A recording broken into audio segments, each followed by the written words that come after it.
Hi, in this video, we want to take a look at random variables. Okay, so a random variable for us is the outcome that we're actually interested in when I do some sampling. All right, so our sample space are all of the possible subjects for me to gather and collect data on. The random variable is the actual measurement that we get after I do the sampling. So for example, let's say that I'm interested in the height of Americans in the United States. All right, so my sample space is going to be all of the Americans that I'm interested in their height. Okay, so Americans, people, are the sample space. Now, the random variable is the height of those people after I've done my sampling. My sampling is I go out and I find an observation, I find a subject from the population, and then the random variable is the actual measurement coming off of that.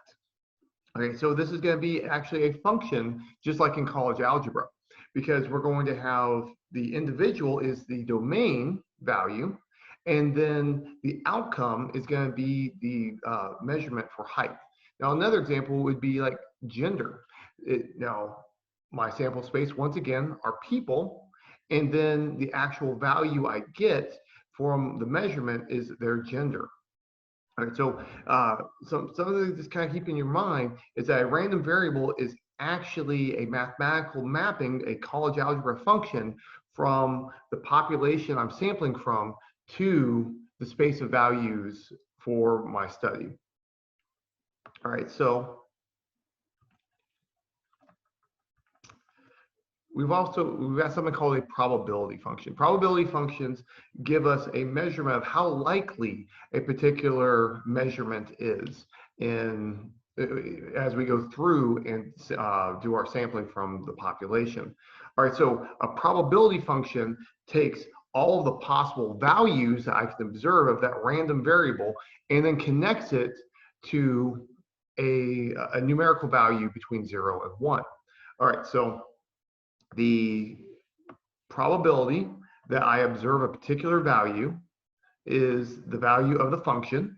That's the first property of a probability function.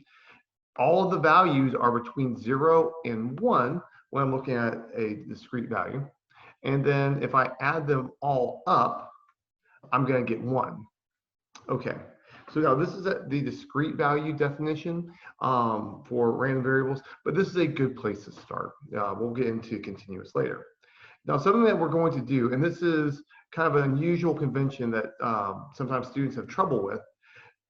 All right, I'm going to use capital letters to represent the random variable in general. When I'm talking about like any possible value, all possible outcomes, the population as a whole. The specific value is not specified. I'm going to use lowercase values to represent a specific value of interest. Okay, so if I look here, this statement here, this capital X is saying, I want to know the probability that the random variable takes on this particular value here. So lowercase is a fixed particular value, uppercase is the population as a whole. Now, a discrete random variable is a random variable such that we've got one of two possible situations. Only a finite number of possible values can be achieved, such as, let's say, like I'm rolling a die, and the values on a die are 1, 2, 3, 4, 5, or 6. That's a finite number of possible values. Now, the other possibility for discrete random variable is that there are infinitely many possible values, but there's going to be something called countably infinite. So there are different sizes of infinity, different infinity. So we can have like two different sets are infinitely large, but one is bigger than the other in kind of a more colloquial, less mathematical articulation. So countably infinite is like a smaller size of infinity compared to other way. Now, countably infinite, we connect this to like the integer values. Frequently, if I'm talking about infinitely many numbers and I'm talking about integers, Usually it's, we're talking about countably infinite. So here's an example. If I have a fair die, the possible values are 1, 2, 3, 4, 5, or 6. That's a finite set. There's only 6 possibilities. Here, the probability is 1 over 6 for each of the values if it's a fair die. And we can see if I go through and I add them all up, it adds up to 1. So here, the probability function is just 1 over 6. It's the constant function. Now, a continuous random variable, what we're going to do, we're going to say that a random variable is continuous if there is a continuous function such that the function is never negative. If I take the integral over the entire real line and that integration equals 1, and the probability of getting a random value between 2 values is the integral over that interval from a to b. So the probability of our random variable being between a and b is equal to the integral over a to b of that continuous function. And we're going to call this f of x a probability density function. So for example, let's say that I have a random variable of x, and it's over the interval 0 to 1. And we're going to say that f of x is always equal to 1. So here, it's the constant flat function. It's a constant function. And if I want the probability of being between 2 values, it's going to be the integral from a to b of the number 1 as a function, which is b minus a. Now, something that's important about this is that a and b only make sense when they are contained within this interval here. Now, you'll notice if I go through and I put in 1 for b, 0 for a, I get 1, and I've integrated over the entire interval.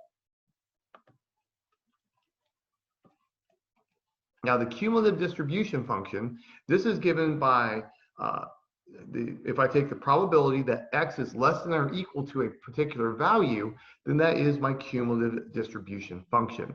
And these are always non-decreasing functions as we go from left to right. All right, the next concept to talk about is the expected value. All right, so here we're talking about what we call the population mean. All right, so this is going to be a measurement of central tendency of the population as a whole. All right, so when I'm talking about a distribution or a population of values, one thing I would like to know is, like, of all the numbers, where's kind of like the middle? Where's the central tendency of those numbers? Now, one way to compute this, one way to measure this, is what's called the expected value. What we're going to do, we're going to take the value, we're going to multiply by its probability, then we're going to either add them all up if it's discrete, or we're going to integrate all over the entire real line if it's continuous. So the expected value of a real number is the average of the entire population.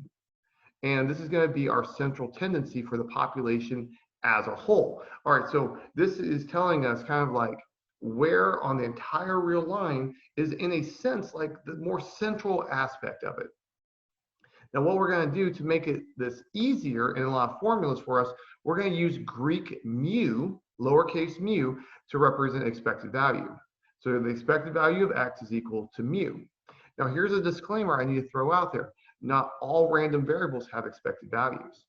We'll get into examples of that later. All right, so the expected value of a discrete random variable, so here this is for discrete, I'm going to take x times its probability, and then I'm going to add them all up like that. And if I have a continuous random variable, I'm going to take x times its probability density function, and then I'm going to do integration over the entire real line.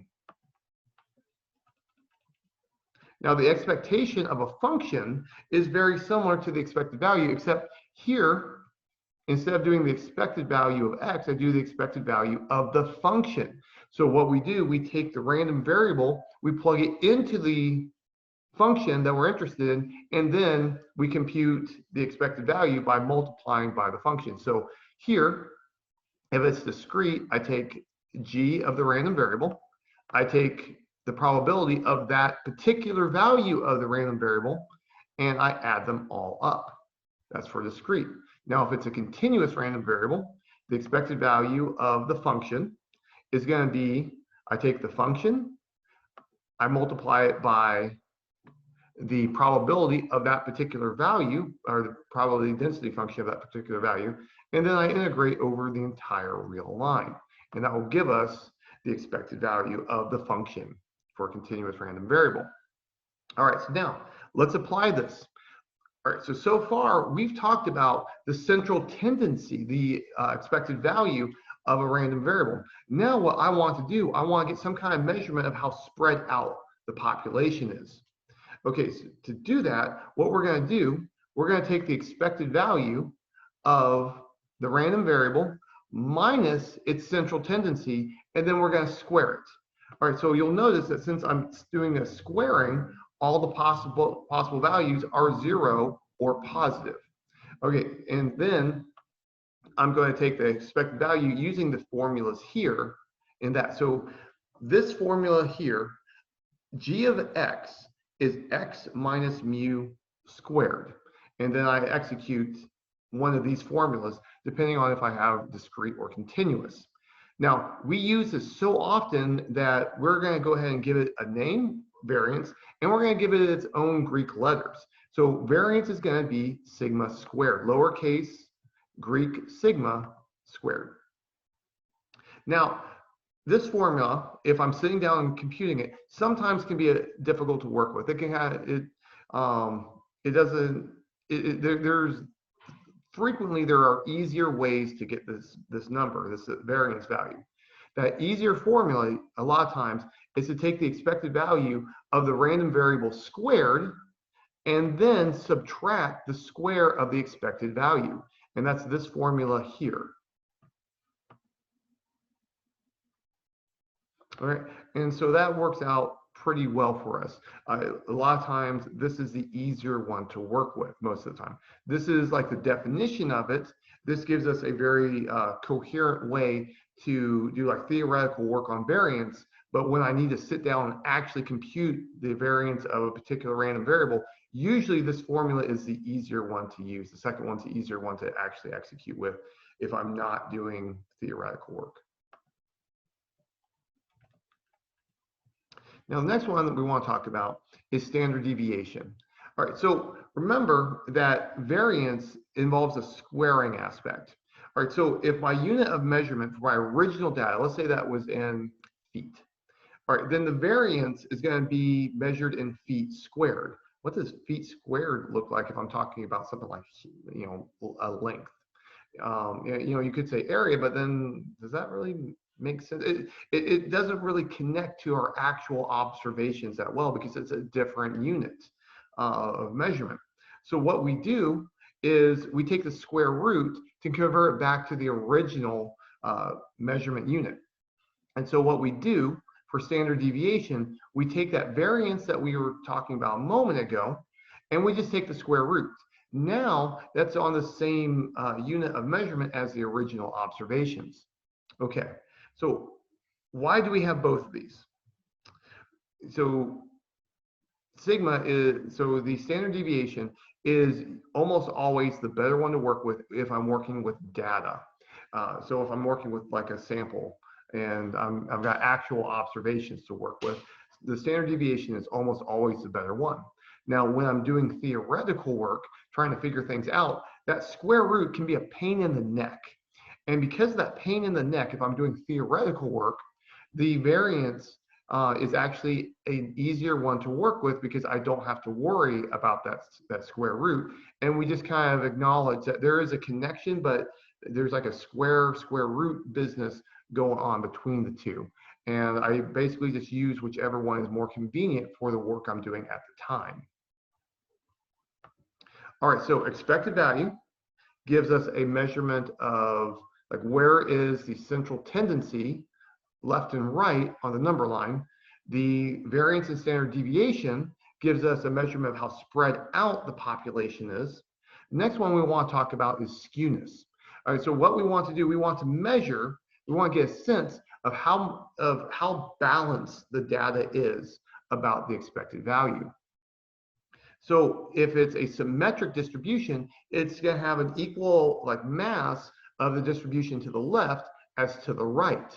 If it's not, if there's like an imbalance in the shape, then skewness will tell us which direction it's pointing. All right, so here let's take first take a look at a symmetric distribution, and this is coming from the normal distribution. So here, this is a symmetric distribution. You can see that the left side is a reflection of the right side over the expected value. All right, it's balanced. Now, it doesn't actually have to be a true reflection of each other, left and right, but if it's a reflection, then it's going to be symmetric. So here we can see like as much of the distribution is to the left as to the right.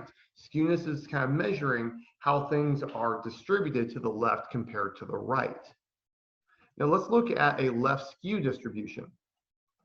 All right, what a left skew distribution, what there's going to be some values that are far to the left with low probability. So they're simultaneously far to the left with low probabilities.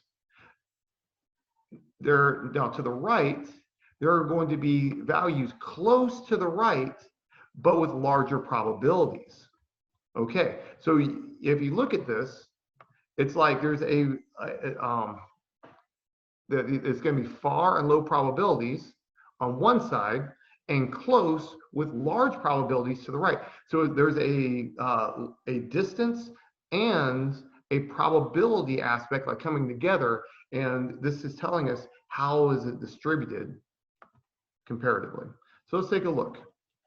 All right, this is a left skew distribution. The red line is the expected value. Now you can see, if I look along here, that lengthwise, a lot of the length of the distribution is to the left, but the curve is low, close to zero.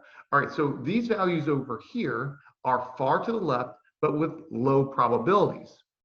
If I look over here, these values are pretty close to the expected value, but they have much greater probability density functions.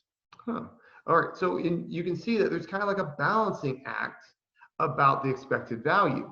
That here, these are farther out with smaller expected value. Here, these are closer, but with larger probabilities.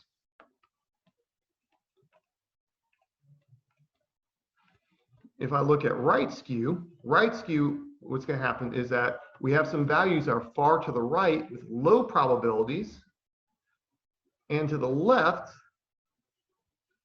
oh, this should be the word, that's a typo.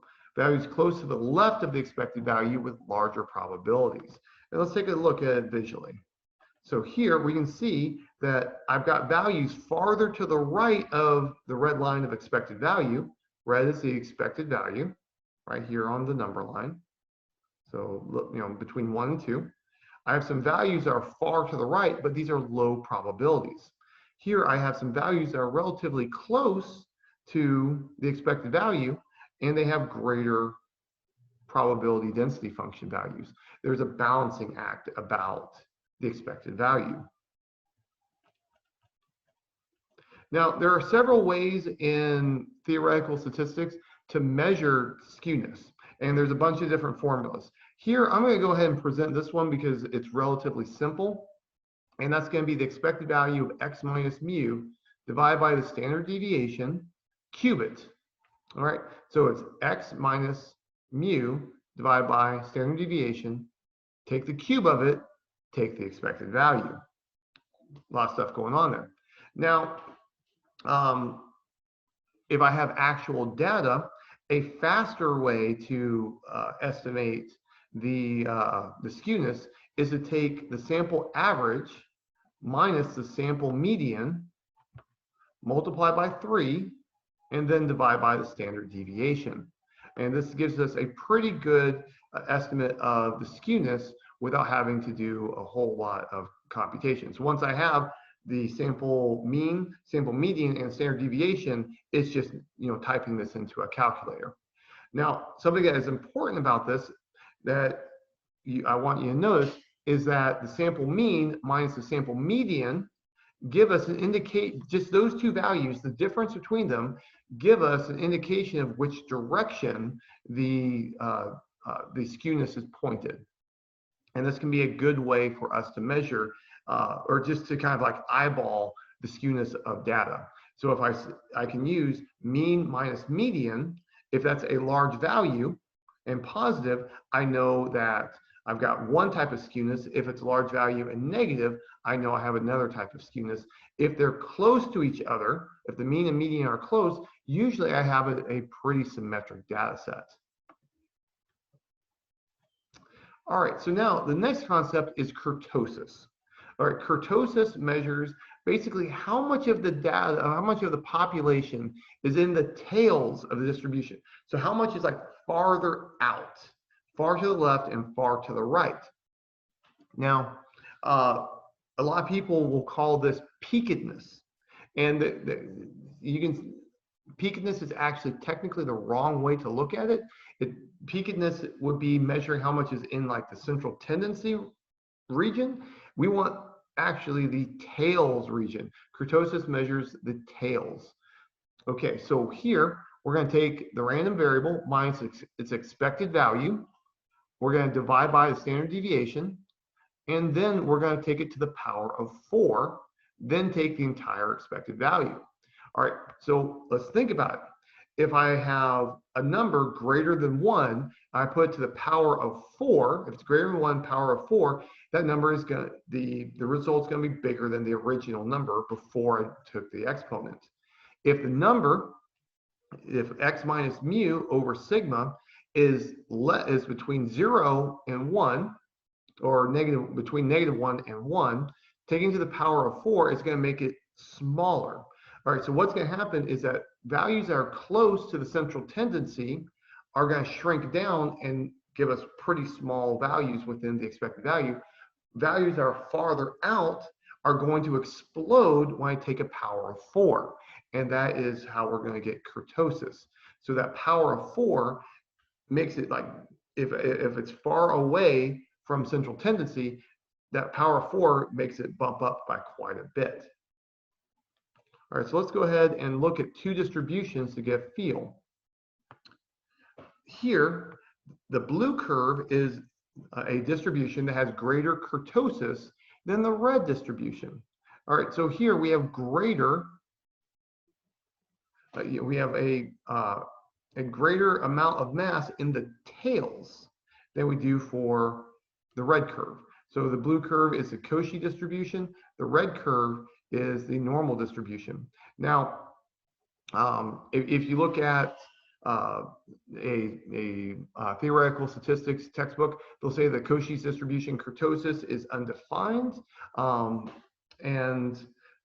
but conceptually this is still correct. This actually has infinite kurtosis, would be the only reasonable interpretation. Okay, so now for your assignment, what we're going to do, we're going to go through and we're going to take a random variable and we're going to compute these values using first mathematics, pencil and paper. Then we're going to do a simulation and we're going to run a simulation and we're going to check and compare our outcomes on each of these. So what we're going to do, we're going to consider rolling 2 dice and adding up the values. So just like I'm playing Monopoly and I want to know how many spaces forward I move.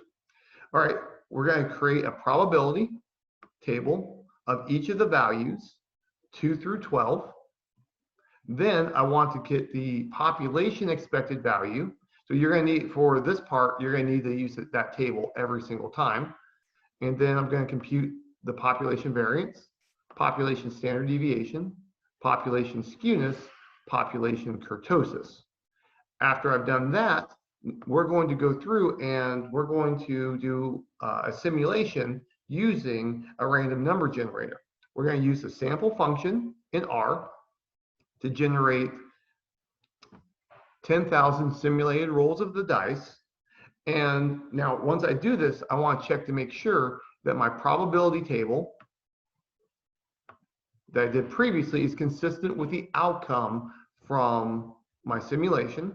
Then I want to take the mean of my simulation. I want to take the variance of my simulation, standard deviation, and then I want to compute the skewness. And then I'm going to upload that to Canvas. All right, well, that's all I've got for you. Take care and goodbye.